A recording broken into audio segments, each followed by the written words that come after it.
que você faria se do nada entrassem novos médicos na tua clínica ou até mesmo um só que quisesse mandar em tudo, que começasse a dizer que tem várias cotas e que, enfim, ele era quem comandava a partir de hoje?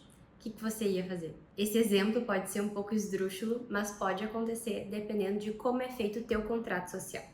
Então esse vídeo vai ser hoje falando sobre isso, para que você entenda um pouco mais do documento que eu julgo como mais importante se você vê o teu consultório, a tua clínica como sociedade, né? Se você não é o médico que atende no consultório sozinho, que daí é só você mesmo, mas se você tem outras pessoas que também controlam a tua clínica, vocês gerem juntos, então isso quer dizer que você tem que prestar atenção muito bem nas cláusulas do seu contrato social. Vamos começar primeiro o que é o contrato social, né? É um documento que firma quais são as regras do jogo, digamos assim. É o contrato da tua empresa, é o que diz, digamos que é o... A gente pode dizer que talvez seja o prontuário da tua empresa, acredito que não, mas é justamente as regras básicas que você e teus sócios estipulam para o controle, a administração da empresa. Quando é que é feito esse contrato social? Primordialmente, no momento que você vai abrir a tua empresa, a tua PJ, você vai fazer o contrato social. Pode ser que você tenha contratado advogados para fazer isso, que seria o indicado, ou você deixou o teu contador fazer o contrato social. Dentro desse contrato, então, o que vai estar disposto ali, o que vai estar escrito? Quem são os sócios? Qual é o valor, né? Qual é o aporte que tem da empresa, quanto cada um colocou efetivamente de valores de investimento, até as cotas de cada um, porque pode ser estruturado de forma diferente, um tem 50%, outro tem 30%, outro tem 20%, enfim, todas as regras que estão estipuladas ali são o que vão regir a convivência, o controle da empresa. Então, digamos que se numa clínica vai ser aberta por 3 ortopedistas, mas no momento só tem um deles, só tem dinheiro, né, para poder investir na clínica, e a gente concorda, vocês concordam que os outros 2 vão começar a trabalhar um pouco mais até ficar certinho o valor que foi depositado, né, que foi utilizado com o valor do trabalho deles, e depois a distribuição de lucros é igual. Imagina se não tivesse nada escrito sobre isso e daqui a pouco o primeiro médico decide sair da empresa, né, decide sair da clínica, montar outra, enfim, vai para outro lugar e ele, como não tem nada estipulado, ele diz: olha só, pessoal, eu botei o dinheiro inteiro aqui, eu quero de volta com juros e correção monetária. Será que ele pode fazer isso? Pode ser que sim, pode ser que não, depende do que está escrito no contrato, porque se ele comprova que foi feito isso, mas não tinha nada escrito, né, que justamente os outros médicos trabalhariam, então seria no final das contas, depois de um ano talvez, tudo estaria quites, né? Digamos, seria tudo correto entre eles, é muito difícil comprovar tudo isso. Então deve ser escrito tudo, é uma burocracia inicial sim, mas com o devido cuidado, o devido planejamento sobre como vai ser a estrutura da sociedade, como vai ser feita a sociedade, né, quais são as capacidades, quais são as responsabilidades de cada sócio, fica muito mais fácil, porque a gente fala que sociedade é um casamento, né? E é um casamento que não tem muita parte boa se for ver além da divisão de lucros, porque é muita responsabilidade.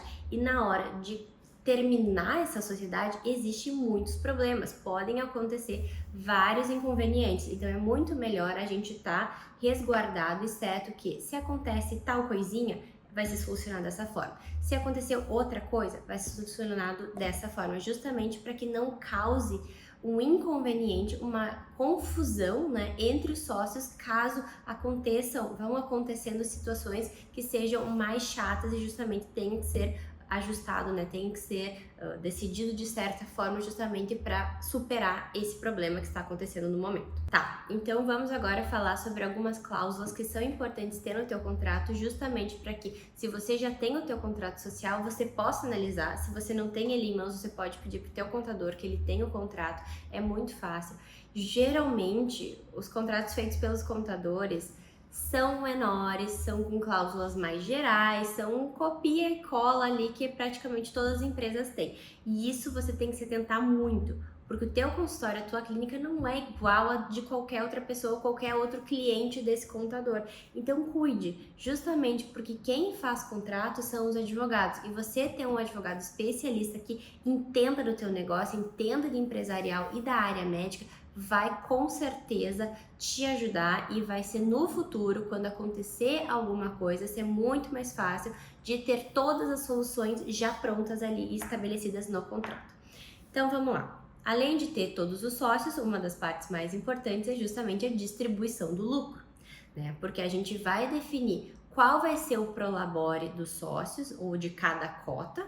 Isso quer dizer qual é o salário mensal que você vai retirar da empresa e esse salário que vai ter a tributação do imposto de renda da pessoa física e do INSS, e depois a distribuição de lucro. Mas veja que é muito importante entender essa fórmula, porque a tua clínica pode ter prestadores de serviços diferentes, né? Ou seja, ou talvez sócios diferentes. Por quê? Pode ser que você seja um ortopedista, então você tem um X número de cirurgias que você faça. Pode ser que na tua clínica tenha também um cirurgião plástico, pode ser, e ele também tem o valor dele pelas cirurgias, o valor, né, o tanto que ele trabalha e quanto ele recebe de faturamento. Pode ter um nutrólogo, pode ter uma nutricionista, pode ter um fisioterapeuta, pode ser uma clínica multidisciplinar, né, ou que seja só de médicos, digamos que seja uma clínica com 3 dermatologistas.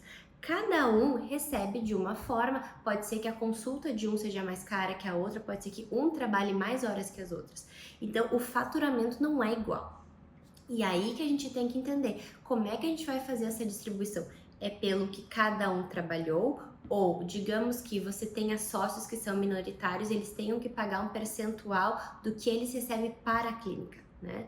Então, existem várias formas de estruturação de como vai vir esse dividendos, essa distribuição de lucros, e pode ser uma distribuição de lucros anual, pode ser mensal, pode ser que um percentual de cotas ganha isso. Até a gente pode ter o exemplo dos anestesistas, né? Quando é um grupo de anestesistas, geralmente os anestesistas mais antigos trabalham menos, mas recebem mais que os anestesistas que entraram agora, né? Justamente existe uma forma empresarial dos grupos de anestesistas que são diferenciados.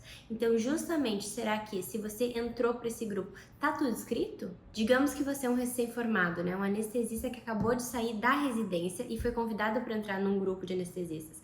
Será que lendo o contrato social você entendeu exatamente como é que funciona? Quando você entrar, você vai trabalhar X horas, tantos plantões, você vai estar na escala não sei quantos dias, e o valor do percentual que você recebeu vai quanto, né, para a empresa, para os anestesistas maiores? Ou como é que é a progressividade para você ganhar mais cotas? Mas você pode comprar essas cotas? Você não pode? Se você quiser entrar já com um valor a mais, será que é possível? Não sei. Depende de cada empresa, depende de cada grupo, e isso pode estar estruturado tanto no contrato social. E agora o parênteses, né? Se o teu contrato social não tem isso ainda, não tem problema. Podem ser feitos de duas formas. A gente pode, então, refazer. Existem duas formas, então. A gente pode refazer, reelaborar esse contrato social. Não há nenhum empecilho, a gente faz e depois registra novamente na junta comercial. Ou você pode ter um acordo de sócios, que seria outro documento além do contrato social, que daí estaria, principalmente nesse caso que eu expliquei dos anestesistas, seria mais vantajoso justamente ter este outro acordo dos sócios, para que daqui 5 anos mudou a estrutura da clínica, mudou a forma como vocês fazem a progressão do anestesista, né? Então, nesse acordo de sócios seria mais vantajoso estruturar toda essa forma justamente para que não tenha problemas, porque até quando a tua empresa começa a ter muitos profissionais, muitos sócios, a chance de dar uma discussão, de dar conflito interno é muito grande. Então imagina, vocês são 14, né? 14 anestesistas, um não gostou da atitude do outro, não gostou da forma da remuneração, não acha justo. Pode ser que exista então o encontro do sócio e diga, então, fulaninho, tchau, pode sair da empresa. Mas aí, como é que é a estrutura disso? Como é que se faz para retirar um sócio da empresa? Está escrito no contrato social? Está escrito que, havendo um acordo dos sócios majoritários, é possível a retirada do sócio que causou algum dano, que causou, enfim, né? Tem várias coisas que a gente pode estruturar e que a gente deve pensar, porque pode ser que agora você ache, quando você entra na tua clínica ou montou um consultório novo com outros amigos, que vocês se dão muito bem, vai dar tudo certo. Mas negócios são negócios, amizades à parte, né? Então a gente tem que cuidar muito disso. Voltando então agora ao passo sobre entrada e saída de sócios. A gente pode estipular também algumas probleminhas que podem acontecer justamente com a saída de um sócio e a entrada de outro. Porque, digamos assim, vocês eram em alguns médicos, alguns sócios, um deles decide se mudar, então vai para outra cidade, então ficou uma vaga, digamos assim, para outro médico da mesma especialidade entrar. Mas, talvez o médico que gostaria de entrar, né, que foi visto, enfim, que vocês pensam em entrar, ele tem algum conflito com algum sócio que já está na clínica. Esse sócio, será que ele pode vetar a entrada desse outro médico? Será que ele tem cotas suficientes para isso ou não é por cotas, é por votação? Como é que é feito isso? Veja que existem muitos nuances que a gente tem que cuidar, por isso que existe essa necessidade de entender como funciona a tua clínica para construir esse documento, né? Porque pode ser até que, digamos que eu sou um dos sócios que constituiu a clínica e digamos que eu quero comandar para sempre, né? Até eu decidir me aposentar. Então, será que existe uma cláusula que a gente possa colocar aqui? Havendo a saída de um sócio, a possibilidade de compra dessas cotas seria de um dos médicos que já está ali, primeiro, né? E antes desse médico talvez vender para outro médico, ele primeiro tem que passar pelo aval dos outros médicos? Isso é possível? Mas veja, tem que estar escrito. Então, é bem importante a gente começar a pensar mais nessas formas e pensar em todos os problemas que podem acontecer numa sociedade. Então, outro ponto também que a gente pode pensar é que a gente não gosta de falar, mas existe essa possibilidade sobre o falecimento de um dos sócios. Então, digamos que o meu pai é anestesista, se eu fosse uma médica anestesista e eu não fosse desse grupo, enfim, se o meu pai falece, essas cotas dele vai para quem? Né? Será que eu, como filha e que teria a profissão, poderia já receber essas cotas e já entrar na sociedade? Ou primeiro, essas cotas do meu pai vão ser primeiro vendidas para os outros sócios? Como é que funciona isso? Né? Ou até mesmo uma coisa que é muito importante também, um sócio se divorcia, né? Ele era casado com uma união total de bens. E aí, como é que fica essa divisão das cotas? Será que a esposa dele tem direito? Isso a gente tem que cuidar também. Então, do que a gente já falou de cláusulas que você pode, então, analisar e ver no teu contrato. Será que o objeto social está certo? Está descrito qual é a atividade que você presta, que justamente é uma sociedade empresária de serviços de ortopedia e traumatologia. Está escrito ali? Está escrito os quinais corretos? Segundo, o quórum, né? Como é que vai ser feita a decisão? Vai ter assembleia?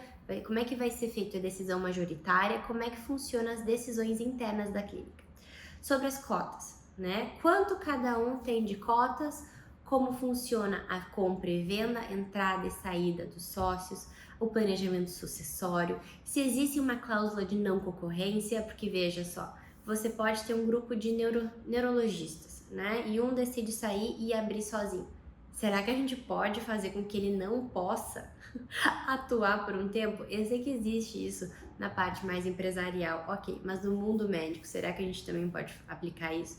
Então veja que existem muitas definições, além da parte de distribuição de lucros, enfim, e até de se vocês querem abrir uma filial, como é que vai funcionar, enfim, tudo é muito importante, tudo você deve se atentar justamente para ver, porque essa sociedade é como se fosse um filho de vocês, né? O médico, tenho certeza que todos, na verdade, quando criam seu consultório, é a sua carreira, né? O consultório não é só um lugar de serviço que você presta, não.